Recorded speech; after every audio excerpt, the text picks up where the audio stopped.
మాట్లాడుకో కెమెరాల ముందు వద్దు మళ్ళీ నా స్టోరీ రివీల్ అవుద్ది. కార్తికేయ రాహుల్ గారు, సరే సరే మీ మొదటి సినిమా నుంచి చూస్తే ఇప్పటి వరకు కూడా భజే వాయువేగం వరకు కూడా కొత్త డైరెక్టర్లతోనే చేస్తున్నారు. అంటే ఏంటి ఆ రిస్క్ అనేది చాలా ఎక్కువ ఉంటుంది కొత్త డైరెక్టర్తో చేసినప్పుడు. అంతే మొత్తంలో రివార్డ్ కూడా వస్తుంది.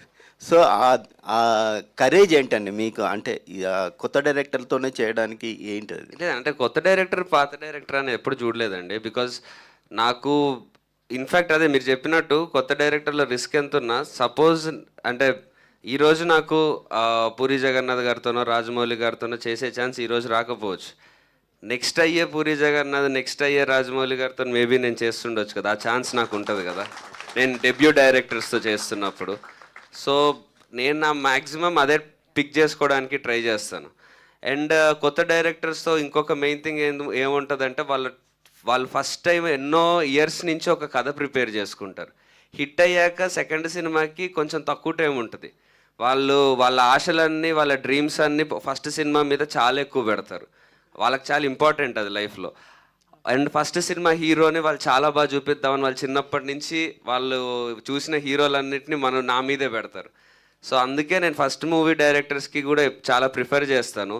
అండ్ వాళ్ళల్లో అంటే ఇంకా ఇండస్ట్రీలో నలగని ఒక ఇన్నోసెన్స్ ఉంటుంది. ఇంకా చెడిపోరు వాళ్ళు అప్పటికే. నువ్వు చెడిపోవు, నిన్నేం అంటలేను కానీ.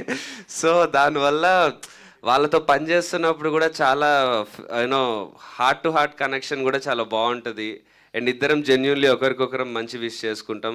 సెట్లో ఎన్విరాన్మెంట్ కూడా చాలా బాగుంటుంది. సో దానికోసం అంటే ఎక్స్పీరియన్స్ డైరెక్టర్స్ ఆబ్వియస్లీ అంటే మంచి డైరెక్టర్ ఛాన్స్ వస్తే నేనేం వదులుకోను. బట్ ఇప్పుడున్న స్టేజ్లో నాకు కొత్త డైరెక్టర్స్తో ఎక్కువ కంఫర్టబుల్గా ఉంది. టాప్ డైరెక్టర్తో ఎప్పుడు చేస్తారు? ఎప్పుడు పిలిస్తే అప్పుడు చేస్తాను సార్, నా చేతిలో ఉంది అది. అంటే కొత్త డైరెక్టర్లో కొన్ని రిస్క్లు ఉంటాయండి. సో ప్రశాంత్తో సినిమా అనగానే ఆయనలో మీకు కనిపించిన రిస్క్ ఏంటండి? ప్రశాంత్ జాక్పాట్ రిస్క్ కాదు. ఎందుకంటే ప్రశాంత్తో ఒక 2 రోజులు పనిచేస్తే అర్థమవుతుంది కొత్త డైరెక్టరే కానీ పాత డైరెక్టర్ స్కిల్ ఉందని. అంటే ఆల్రెడీ పాత అంటే నా ఉద్దేశం పాత అని కాదు, ఎక్స్పీరియన్స్డ్ డైరెక్టర్ ఏదైతే ఉందో ఆ స్కిల్ కానీ అది కానీ ఆల్రెడీ ఆ స్కిల్ అదంతా తనకు ఆల్రెడీ బాగుంది, సంపాదించుకున్నాడు. సో ఏ రోజు నాకు రిస్క్ లాగా అయితే ఎప్పుడు అనిపించలేదు. నేను బిగినింగ్ నుంచి సినిమా పరంగా అనుకుందంటే ప్రమోట్ చేసుకోవడానికి సాంగ్స్ కానీ లేకపోతే ఏదన్నా ఏదైతే ప్రమోషన్ మెటీరియల్ మనం జనరల్లీ ఉంటుందో అది ఈ సినిమాకి లేదు. కాబట్టి అదొకటే రిస్క్ అని డిస్కషన్ వచ్చింది. బట్ నేను ఎప్పుడు అది ఫీల్ అవ్వలేదు. వన్స్ రిలీజ్ అయిన తర్వాత ఈ సినిమా బాగుంటుంది అది తెలిసిపోద్దనే నమ్మా.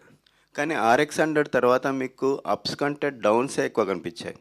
కానీ ఈ మధ్య కాలంలో స్టోరీ సెలెక్షన్లో చాలా పర్ఫెక్షన్ వచ్చింది. ఏంటి దాని సీక్రెట్ ఏంటి? దాని 4 డౌన్లు వస్తే ఆటోమేటిక్గా రియలైజ్ అవుతాం కదా, నేర్చుకున్నాం అంతే. ఓకే, అంటే ఈ సినిమాని చిరంజీవికి ఎప్పుడు చూపిస్తున్నారు? మీకు వచ్చిన ఇప్పటి వరకు చిరంజీవి గారికి అదే ఎప్పుడు చూపిస్తున్నారు? అండ్ మీకు వచ్చిన బెస్ట్ కాంప్లిమెంట్ ఏంది ఈ